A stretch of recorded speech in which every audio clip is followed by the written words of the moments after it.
hours a day on air and at Bloomberg Quick Take, powered by more than 2,700 journalists and analysts in more than 100 It's according to the Bloomberg, it's 8:43 a.m. November 1st, 2021, and that you see in the upper left-hand corner, where you can see the time and the date.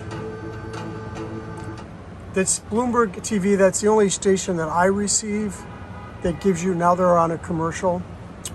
It's the only TV station that I receive that gives you the time and the date. So let's go back here.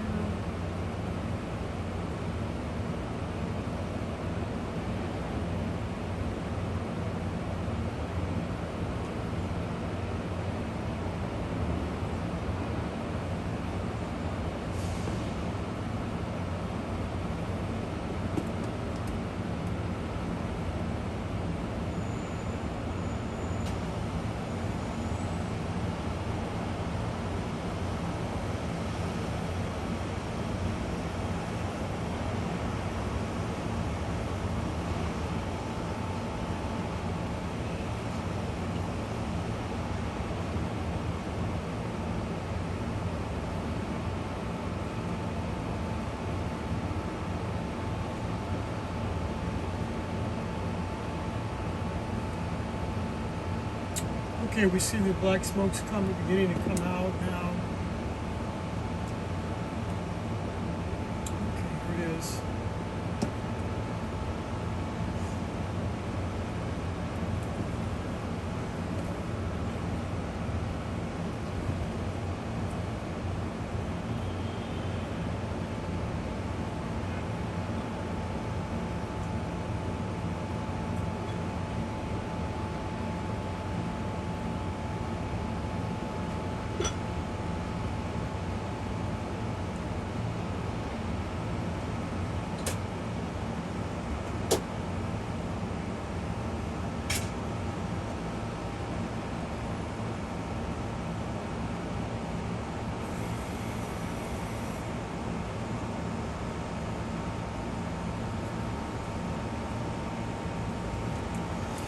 Okay, I don't want to, okay, it's 6 minutes now. I don't want to do this too long. I keep on saying that. But this is the equivalent of living next to a coal plant. I think I might come down with cancer just in the process of documenting this.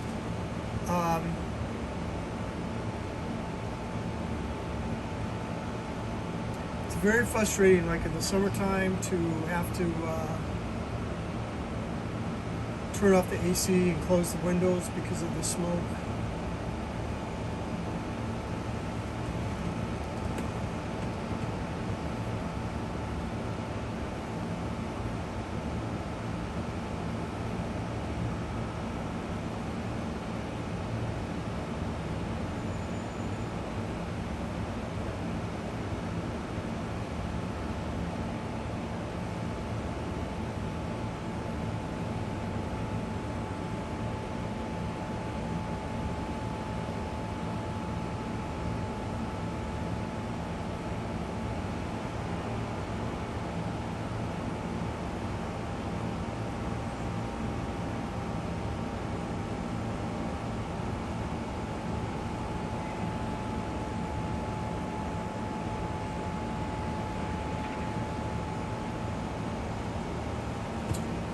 Okay, so, oh boy, the smell is just so overbearing. I really have to end this in 10 minutes.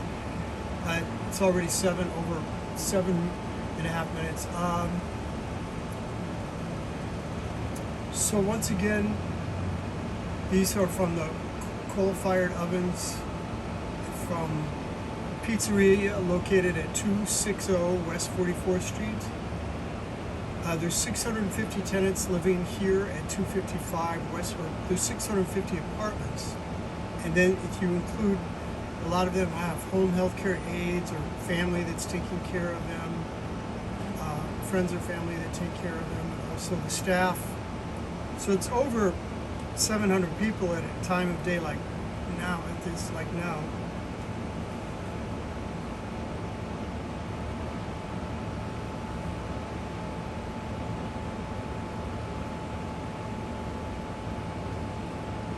I mean, I'm not saying that they're all in right now, but I'm just saying if you add up the 650 apartments, plus a lot of them have home health care aides or family or friends, and then you have a lot of staff people here.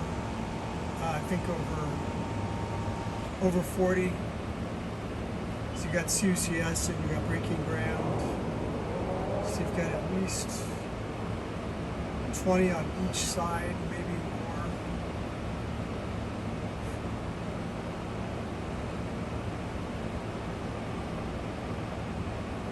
So this is being videotaped with the iPhone 12 Pro Max.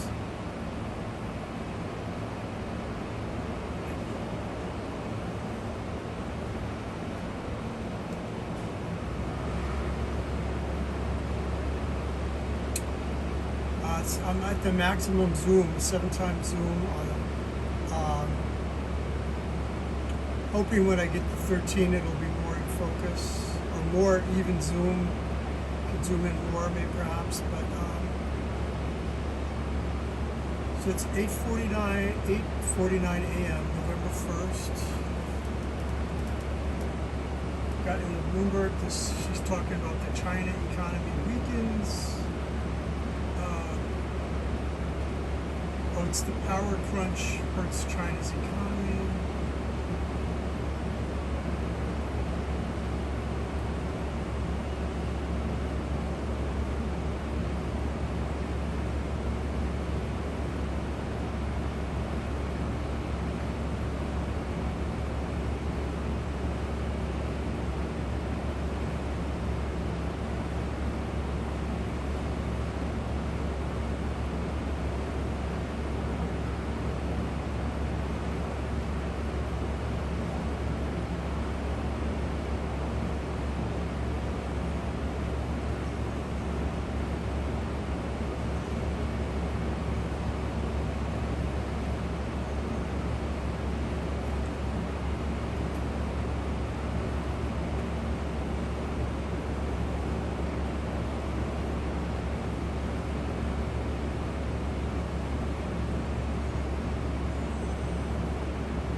So the smoke, oh boy.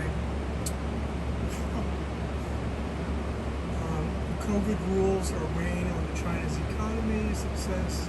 Damien Sassauer, Bloomberg Intelligence, Reuters Volume. Data overnight. Well, Damien, I'm glad you brought up coal because we also have to keep in mind that this data was influenced by the power crunch that China is experiencing. And China's response to that has been to turn back to traditional energy sources, to turn back to coal and tell producers not to worry about quotas. And that, of course, comes against the backdrop of COP26 and the pursuit of a world warming less than 1.5 degrees Celsius. How do you think about China's transition and or lack thereof toward renewable energy and what it means for China prioritizing Chinese growth? Well, just the fact that the president she wasn't at COP26, I think, tells you everything you need to know. I mean, look, China is definitely turning inward. They are definitely, turning into their domestic economy. If that means they have to produce more coal, consume more coal in order to power their economy, they're definitely going to do that. So I don't really think it's anything different. I think what's really different here, if you want to talk about, clean energy, is the reliance of Europe on Russian dirty gas in order to power itself, right? So talk is cheap, I guess. Well, Damien, then what do you do with this, right? I mean, basically, does that mean that some of the weakness that we've seen in Chinese debt has more to go? That basically the hands of the PBOC are going to be somewhat tied, and that on an ongoing basis, there's not a lot that the authorities can do? Well, now you're talking my language because we're shifting to a very critical month here in November. We've got a lot more coupon. See, it's 8:52 a.m. November 1st, 2021. You see in the upper left-hand corner, and we're talking about energy in China. They have another 88 million of Russia payments due across 2 nodes. So we're starting to get into that, where things can get really, really ugly, really, really fast. And so, yes, I think, if we're going to see anything out of the PBOC in terms of policy movements, this is going to be the month to do it. It's going to be the property sector that forces their hand. So meanwhile, Damien, just to wrap up, can